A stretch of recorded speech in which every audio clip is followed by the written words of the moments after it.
وَلَقَدْ أَخَذَ اللَّهُ مِيثَاقَ بَنِي إِسْرَائِيلَ وَبَعَثْنَا مِنْهُمُ 12 نَقِيبًا وَقَالَ اللَّهُ إِنِّي مَعَكُمْ لئن أقمتم الصلاة وآتيتم الزكاة وآمنتم برسلي وعزرتموهم وأقرضتم الله قرضا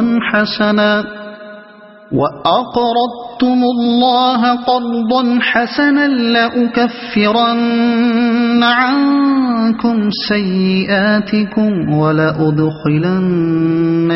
جنات تجري من تحتها الأنهار فمن كفر بعد ذلك منكم فقد ضل سواء السبيل۔ اللہ نے بنی اسرائیل سے پختہ عہد لیا تھا اور ان میں 12 نقیب مقرر کیے تھے اور ان سے کہا تھا کہ میں تمہارے ساتھ ہوں اگر تم نے نماز قائم رکھی اور زکوٰۃ دی اور میرے رسولوں کو مانا اور ان کی مدد کی اور اپنے خدا کو اچھا قرض دیتے رہے تو یقین رکھو کہ میں تمہاری برائیاں تم سے زائل کر دوں گا اور تم کو ایسے باغوں میں داخل کروں گا جن کے نیچے نہریں بہتی ہوں گی، مگر اس کے بعد جس نے تم میں سے کفر کی روش اختیار کی تو در حقیقت اس نے سوا سبیل گم کر دی۔ 12 نقیب مقرر کیے تھے۔ نقیب کے معنی نگرانی اور تفتیش کرنے والے کے ہیں۔ بنی اسرائیل کے 12 قبیلے تھے اور اللہ تعالیٰ نے ان میں سے ہر قبیلے پر ایک ایک نقیب خود اسی قبیلے سے مقرر کرنے کا حکم دیا تھا تاکہ وہ ان کے حالات پر نظر رکھے اور انہیں بے دینی و بد اخلاقی سے بچانے کی کوشش کرتا رہے۔ بائبل کی کتاب گنتی میں 12 سرداروں کا ذکر موجود ہے، مگر ان کی وہ حیثیت جو یہاں لفظ نقیب سے قرآن میں بیان کی گئی ہے بائبل کے بیان سے ظاہر نہیں ہوتی۔ بائبل انہیں صرف رئیسوں اور سرداروں کی حیثیت سے پیش کرتی ہے اور قرآن ان کی حیثیت اخلاقی و دینی نگران کار کی قرار دیتا ہے۔ اور ان کی مدد کی، یعنی جو رسول بھی میری طرف سے آئیں ان کی دعوت پر اگر تم لبیک کہتے اور ان کی مدد کرتے رہے، اور اپنے خدا کو اچھا قرض دیتے رہے، یعنی خدا کی راہ میں اپنا مال خرچ کرتے رہے، کیونکہ اللہ تعالیٰ اس ایک ایک پائی کو جو انسان اس کی راہ میں خرچ کرے کئی گنے زیادہ انعام کے ساتھ واپس کرنے کا وعدہ فرماتا ہے۔ اس لیے قرآن میں جگہ جگہ راہ خدا میں مال خرچ کرنے کو قرض سے تعبیر کیا گیا ہے، بشرطے کہ وہ اچھا قرض ہو، یعنی جائز ذرائع سے کمائی ہوئی دولت خرچ کی جائے، خدا کے قانون کے مطابق خرچ کی جائے اور خلوص و حسن نیت کے ساتھ خرچ کی جائے۔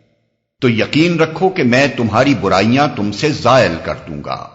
کسی سے اس کی برائیاں زائل کر دینے کے 2 مطلب،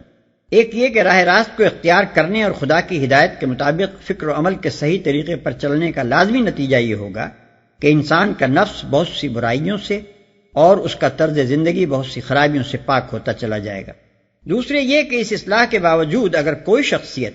بحیثیت مجموعی کمال کے مرتبے کو نہ پہنچ سکے اور کچھ نہ کچھ برائیاں اس کے اندر باقی رہ جائیں تو اللہ تعالیٰ اپنے فضل سے ان پر مواخذہ نہ فرمائے گا اور ان کو اس کے حساب سے ساقط کر دے گا، کیونکہ جس نے اساسی ہدایت اور بنیادی اصلاح قبول کر لی ہو اس کی جزئی اور ضمنی برائیوں کا حساب لینے میں اللہ تعالیٰ سخت گیر نہیں ہے۔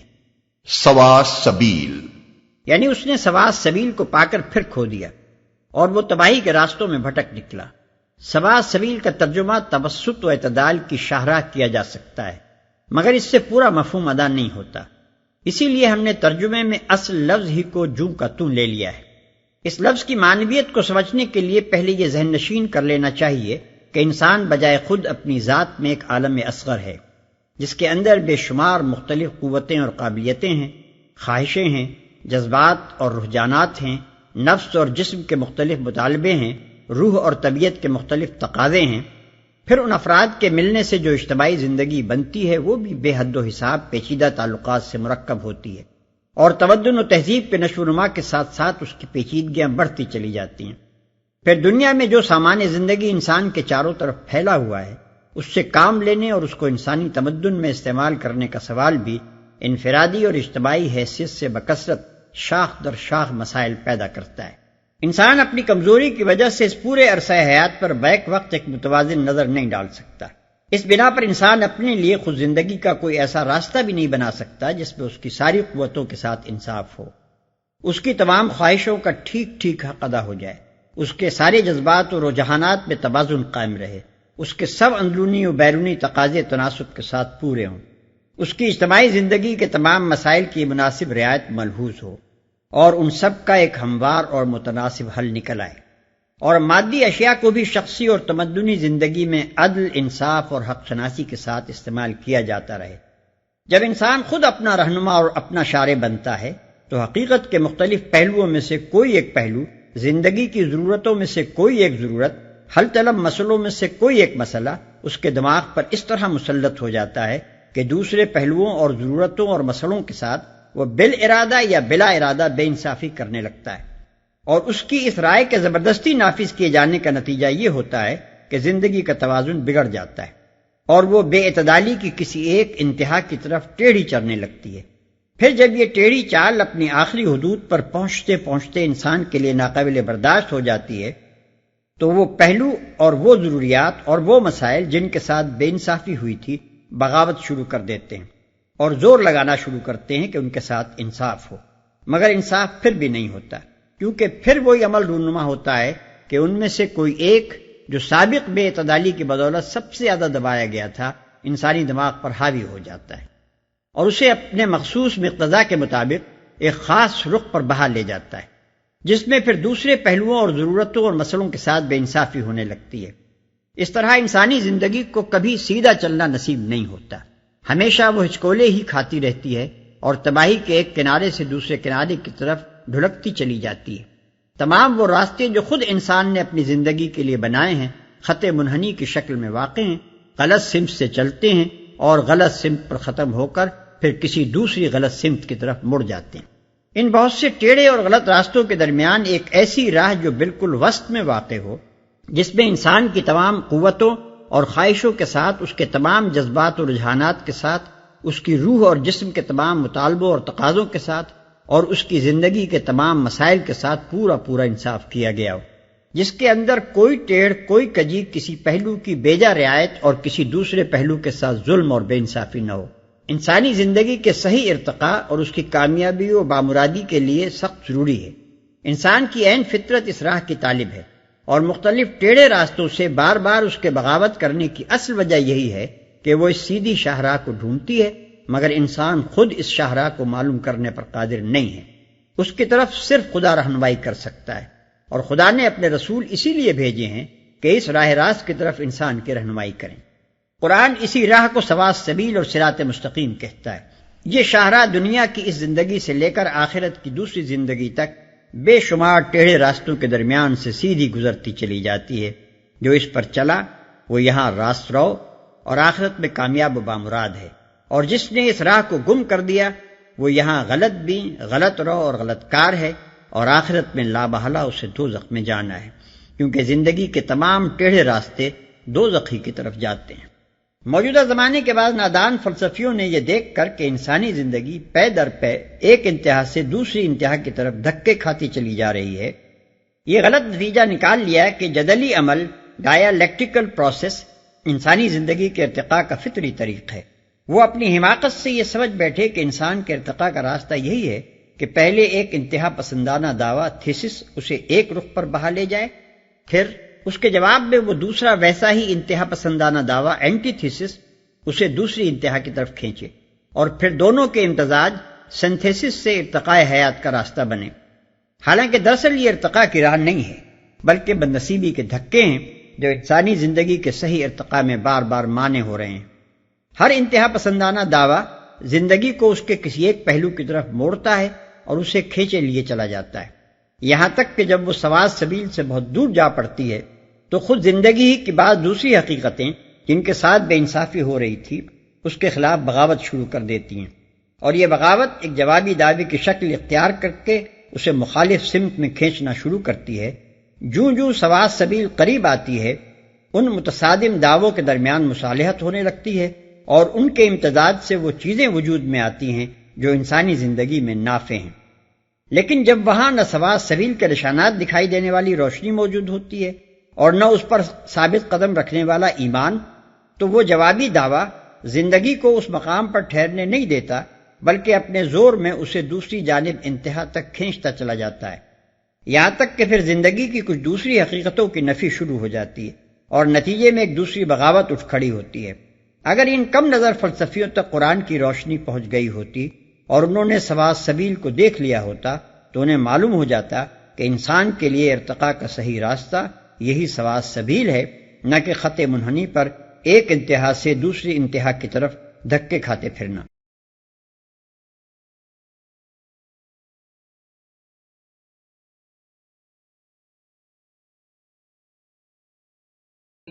فبما نقضهم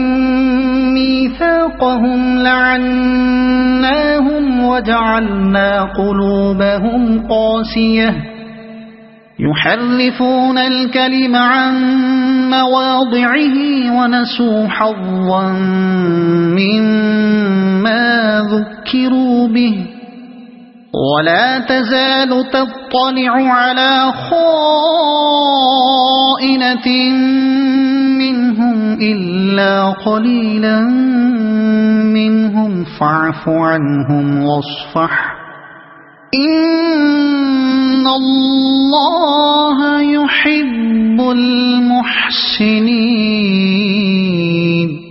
پھر یہ ان کا اپنے عہد کو توڑ ڈالنا تھا، جس کی وجہ سے ہم نے ان کو اپنی رحمت سے دور پھینک دیا اور ان کے دل سخت کر دیے۔ اب ان کا حال یہ ہے کہ الفاظ کا الٹ پھیر کر کے بات کو کہیں سے کہیں لے جاتے ہیں۔ جو تعلیم انہیں دی گئی تھی اس کا بڑا حصہ بھول چکے ہیں، اور آئے دن تمہیں ان کی کسی نہ کسی خیانت کا پتہ چلتا رہتا ہے۔ ان میں سے بہت کم لوگ اس عیب سے بچے ہوئے ہیں۔ پس جب یہ اس حال کو پہنچ چکے ہیں تو جو شرارتیں بھی یہ کریں وہ ان سے عین متوقع ہیں، لہذا انہیں معاف کرو اور ان کی حرکات سے چشم پوشی کرتے رہو۔ اللہ ان لوگوں کو پسند کرتا ہے جو احسان کی روش رکھتے ہیں۔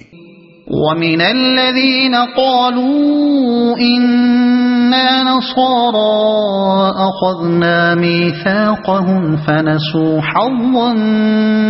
مِّمَّا ذُكِّرُوا بِهِ فَأَغْرَيْنَا بَيْنَهُمُ الْعَدَاوَةَ وَالْبَغْضَاءَ إِلَى يَوْمِ الْقِيَامَةِ وَسَوْفَ يُنَبِّئُهُمُ اللَّهُ بِمَا كَانُوا يَصْنَعُونَ۔ اسی طرح ہم نے ان لوگوں سے بھی پختہ عہد لیا تھا جنہوں نے کہا تھا کہ ہم نصارہ ہیں، مگر ان کو بھی جو سبق یاد کرایا گیا تھا اس کا ایک بڑا حصہ انہوں نے فراموش کر دیا۔ آخر کار ہم نے ان کے درمیان قیامت تک کے لیے دشمنی اور آپس کے بغض و عناد کا بیج بو دیا، اور ضرور ایک وقت آئے گا جب اللہ انہیں بتائے گا کہ وہ دنیا میں کیا بناتے رہے ہیں۔ جنہوں نے کہا تھا کہ ہم نصارہ ہیں، لوگوں کا یہ خیال غلط ہے کہ نصارہ کا لفظ ناصرہ سے ماخوذ ہے جو مسیح علیہ السلام کا وطن تھا۔ دراصل اس کا ماخذ نصرت ہے، اور اس کی بنا وہ قول ہے جو مسیح علیہ السلام کے سوال من انصاری الی اللہ، یعنی خدا کی راہ میں کون لوگ میرے مددگار ہیں، اس کے جواب میں حواریوں نے کہا تھا نحن انصار اللہ، یعنی ہم اللہ کے کام میں مددگار ہیں۔ عیسائی مصنفین کو بالعموم محض ظاہری مشابہت دیکھ کر یہ غلط فہمی ہوئی کہ مسیحیت کی ابتدائی تاریخ میں ناصریہ کے نام سے جو ایک فرقہ پایا جاتا تھا اور جنہیں حقارت کے ساتھ ناصری اور ایبونی کہا جاتا تھا، انہی کے نام کو قرآن نے تمام عیسائیوں کے لیے استعمال کیا ہے۔ لیکن یہاں قرآن صاف کہہ رہا ہے کہ انہوں نے خود کہا تھا کہ ہم نصارہ ہیں، اور یہ ظاہر ہے کہ عیسائیوں نے اپنا نام کبھی ناصری نہیں رکھا۔ اس سلسلے میں یہ بات قابل ذکر ہے کہ حضرت عیسیٰ علیہ السلام نے اپنے پیرووں کا نام کبھی عیسائی یا مسیحی نہیں رکھا تھا، کیونکہ وہ اپنے نام سے کسی نئے مذہب کی بنا ڈالنے نہیں آئے تھے۔ ان کی دعوت اسی دین کو تازہ کرنے کی طرف تھی جسے حضرت موسیٰ علیہ السلام اور ان سے پہلے اور بعد کے انبیاء علیہم السلام لے کر آئے تھے۔ اس لیے انہوں نے عام بنی اسرائیل اور پیروان شریعت موسوی سے الگ نہ کوئی جماعت بنائی اور نہ اس کا کوئی مستقل نام رکھا۔ ان کے ابتدائی پیرو خود بھی نہ اپنے آپ کو اسرائیلی ملت سے الگ سمجھتے تھے، نہ ایک مستقل گروہ بن کر رہے، اور نہ انہوں نے اپنے لیے کوئی امتیازی نام اور نشان قرار دیا۔ وہ عام یہودیوں کے ساتھ بیت المقدس ہی کے ہیکل میں عبادت کرنے کے لیے جاتے تھے اور اپنے آپ کو موسوی شریعت ہی پر عمل کرنے کا پابند سمجھتے تھے۔ ملاحظہ ہو کتاب اعمال باب 3 آیت 1 تا 10 اور 14، باب 15 آیت 1 اور 5، باب 21 آیت 21۔ آگے چل کر جدائی کا عمل دو جانب سے شروع ہوا۔ ایک طرف حضرت عیسیٰ علیہ السلام کے پیرووں میں سے پولس یعنی سینٹ پال نے شریعت کی پابندی ختم کر کے یہ اعلان کر دیا کہ بس مسیح پر ایمان لے آنا نجات کے لیے کافی ہے۔ دوسری طرف یہودی علماء نے پیروان مسیح کو ایک گمراہ فرقہ قرار دے کر عامہ بنی اسرائیل سے کاٹ دیا، لیکن اس جدائی کے باوجود ابتداءً اس نئے فرقے کا کوئی خاص نام نہ تھا۔ خود پیروان مسیح اپنے لیے کبھی شاگرد کا لفظ استعمال کرتے تھے اور کبھی اپنے رفقا کا ذکر بھائیوں یعنی اخوان، ایمانداروں یعنی مومنین جو ایمان لائے، اور مقدسوں کے الفاظ سے کرتے تھے۔ کتاب اعمال باب 2 آیت 44، باب 4 آیت 32، باب 9 آیت 26، باب 11 آیت 29، باب 13 آیت 52، باب 15 آیت 1 اور 23، رومیوں باب 15 آیت 25، کولوسیوں باب 1 آیت 2۔ بخلاف اس کے یہودی ان لوگوں کو کبھی گلیلی کہتے تھے اور کبھی ناصریوں کا بدعتی فرقہ کہہ کر پکارتے تھے۔ اعمال باب 24 آیت 5، لوقا باب 13 آیت 2۔ یہ نام دھرنے کی کوشش انہوں نے اذراہ طنز و تشنیع اس بنا پر کی تھی کہ حضرت عیسیٰ علیہ السلام کا وطن ناصرہ تھا اور وہ فلسطین کے ضلع گلیل میں واقع تھا، لیکن یہ طنزیہ الفاظ اس حد تک رائج نہ ہو سکے کہ پیروان مسیح کے لیے نام کی حیثیت اختیار کر جاتے۔ اس گروہ کا موجودہ نام کرسچن پہلی مرتبہ 43 عیسوی یا 44 عیسوی میں انطاکیہ کے مشرک باشندوں نے رکھا تھا، جبکہ سینٹ پال اور برناباس نے وہاں پہنچ کر اپنے مذہب کی تبلیغ عام شروع کی۔ اعمال باب 11 آیت 26۔ یہ نام بھی دراصل طنز و تمسخر کے طور پر مخالفین کی طرف سے رکھا گیا تھا اور پیروان مسیح اسے خود اپنے نام کے طور پر قبول کرنے کے لیے تیار نہ تھے، لیکن جب ان کے دشمنوں نے ان کو اسی نام سے پکارنا شروع کر دیا تو ان کے لیڈروں نے کہا اگر تمہیں مسیح کی طرف نسبت دے کر مسیحی کہا جاتا ہے تو تمہیں اس پر شرمانے کی کیا ضرورت ہے۔ پطرس باب 4 آیت 16۔ اس طرح رفتہ رفتہ یہ لوگ خود بھی اپنے آپ کو اسی نام سے موسوم کرنے لگے جس سے ان کے دشمنوں نے طنزاً انہیں موسوم کیا تھا، یہاں تک کہ آخر کار ان کے اندر سے یہ احساس ہی ختم ہو گیا کہ یہ دراصل ایک برا لقب تھا جو انہیں دیا گیا تھا۔ قرآن مجید نے اسی لیے مسیح کے ماننے والوں کو مسیحی یا عیسائی کے نام سے یاد نہیں کیا ہے، بلکہ انہیں یاد دلایا ہے کہ تم دراصل ان لوگوں کے نام لیوا ہو جنہیں عیسیٰ ابن مریم نے پکارا تھا کہ من انصاری الی اللہ، کون ہے جو اللہ کی راہ میں میری مدد کرے، اور انہوں نے جواب دیا تھا کہ نحن انصار اللہ، ہم اللہ کی راہ میں مددگار ہیں۔ اس لیے تم اپنی ابتدائی اور بنیادی حقیقت کے اعتبار سے نصارہ یا انصار ہو، لیکن آج عیسائی مشنری اس یاد دہانی پر قرآن کا شکریہ ادا کرنے کے بجائے الٹی شکایت کر رہے ہیں کہ قرآن نے ان کو مسیحی کہنے کے بجائے نصارہ کے نام سے کیوں موسوم کیا۔ يا أهل الكتاب قد جاءكم رسولنا يبين لكم كثيرا مما كنتم تخفون من الكتاب ويعفو عن كثير قد جاءكم من الله نور وكتاب مبين يهدي به الله من اتبع رضوانه سبل السلام ويخرجهم من الظلمات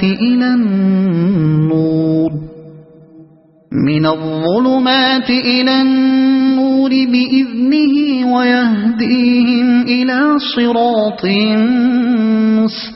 مستقيم۔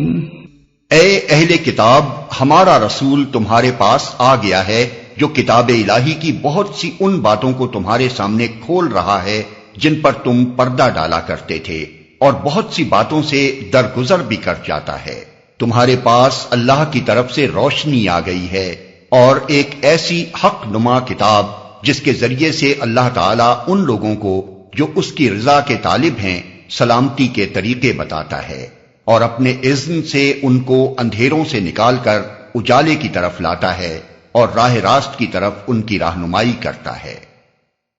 اور بہت سی باتوں سے درگزر بھی کر جاتا ہے۔ یعنی تمہاری بعض چوریاں اور خیانتیں کھول دیتا ہے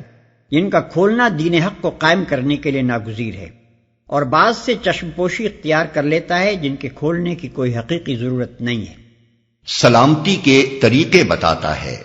سلامتی سے مراد غلط بینی، غلط اندیشی اور غلط کاری سے بچنا اور اس کے نتائج سے محفوظ رہنا ہے۔ جو شخص اللہ کی کتاب اور اس کے رسول کی زندگی سے روشنی حاصل کرتا ہے، اسے فکر و عمل کے ہر چوراہے پر یہ معلوم ہو جاتا ہے کہ وہ کس طرح ان غلطیوں سے محفوظ رہے۔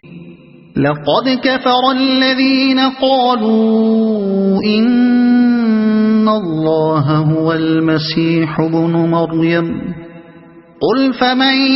يملك من الله شيئا إن أراد أن يهلك المسيح ابن مريم وأمه ومن في الأرض جميعا وَلِلَّهِ مُلْكُ السَّمَاوَاتِ وَالْأَرْضِ وَمَا بَيْنَهُمَا يَخْلُقُ مَا يَشَاءُ وَاللَّهُ عَلَى كُلِّ شَيْءٍ قَدِيرٌ۔ یقیناً کفر کیا ان لوگوں نے جنہوں نے کہا کہ مسیح ابن مریم ہی خدا ہے۔ اے محمد ان سے کہو کہ اگر خدا مسیح ابن مریم کو اور اس کی ماں اور تمام زمین والوں کو ہلاک کر دینا چاہے تو کس کی مجال ہے کہ اس کو اس ارادے سے باز رکھ سکے؟ اللہ تو زمین اور آسمانوں کا اور ان سب چیزوں کا مالک ہے جو زمین اور آسمانوں کے درمیان پائی جاتی ہیں۔ جو کچھ چاہتا ہے پیدا کرتا ہے اور اس کی قدرت ہر چیز پر حاوی ہے۔ جنہوں نے کہا کہ مسیح ابن مریم ہی خدا ہے۔ عیسائیوں نے ابتداً مسیح کی شخصیت کو انسانیت اور الوہیت کا مرکب قرار دے کر جو غلطی کی تھی، اس کا نتیجہ یہ ہوا کہ ان کے لیے مسیح کی حقیقت ایک معمہ بن کر رہ گئی، جسے ان کے علماء نے لفاظی اور قیاس آرائی کی مدد سے حل کرنے کی جتنی کوشش کی اتنے ہی زیادہ الجھتے چلے گئے۔ ان میں سے جس کے ذہن پر اس مرکب شخصیت کے جزو انسانی نے غلبہ کیا، اس نے مسیح علیہ السلام کے ابن اللہ ہونے اور 3 مستقل خداؤں میں سے ایک ہونے پر زور دیا، اور جس کے ذہن پر جزو الوہیت کا اثر زیادہ غالب ہوا، اس نے مسیح علیہ السلام کو اللہ تعالیٰ کا جسمانی ظہور قرار دے کر عین اللہ بنا دیا، اور اللہ ہونے کی حیثیت ہی سے مسیح علیہ السلام کی عبادت کی۔ ان کے درمیان بیچ کی راہ جنہوں نے نکالنی چاہی، انہوں نے سارا زور ایسی لفظی تعبیریں فراہم کرنے پر صرف کر دیا جن سے مسیح علیہ السلام کو انسان بھی کہا جاتا رہے اور اس کے ساتھ خدا بھی سمجھا جا سکے، خدا اور مسیح علیہ السلام الگ الگ بھی ہوں اور پھر ایک بھی رہیں۔ جو کچھ چاہتا ہے پیدا کرتا ہے۔ اس فقرے میں ایک لطیف اشارہ ہے اس طرف کہ محض مسیح علیہ السلام کی اعجازی پیدائش اور ان کے اخلاقی کمالات اور محسوس معجزات کو دیکھ کر جو لوگ اس دھوکے میں پڑ گئے کہ مسیح علیہ السلام ہی خدا ہے، وہ در حقیقت نہایت نادان ہیں۔ مسیح علیہ السلام تو اللہ کے بے شمار عجائب تخلیق میں سے محض ایک نمونہ ہے، جسے دیکھ کر ان ضعیف البصر لوگوں کی نگاہیں چندیا گئیں۔ اگر ان لوگوں کی نگاہ کچھ وسیع ہوتی تو انہیں نظر آتا کہ اللہ نے اپنی تخلیق کے اس سے بھی زیادہ حیرت انگیز نمونے پیش کیے ہیں، اور اس کی قدرت کسی حد کے اندر محدود نہیں ہے۔ بس یہ بڑی بے دانشی ہے کہ مخلوق کے کمالات کو دیکھ کر اسی پر خالق ہونے کا گمان کر لیا جائے۔ دانش مند وہ ہیں جو مخلوق کے کمالات میں خالق کی عظیم الشان قدرت کے نشانات دیکھتے ہیں اور ان سے ایمان کا نور حاصل کرتے ہیں۔ وقالت اليهود والنصارى نحن أبناء الله وأحباؤه قل فلم يعذبكم بذنوبكم بل أنتم بشر ممن خلق يغفر لمن يشاء ويعذب من يشاء وَلِلَّهِ مُلْكُ السَّمَاوَاتِ وَالْأَرْضِ وَمَا بَيْنَهُمَا وَإِلَيْهِ الْمَصِيرُ۔ یہود اور نصارہ کہتے ہیں کہ ہم اللہ کے بیٹے اور اس کے چہیتے ہیں۔ ان سے پوچھو پھر وہ تمہارے گناہوں پر تمہیں سزا کیوں دیتا ہے؟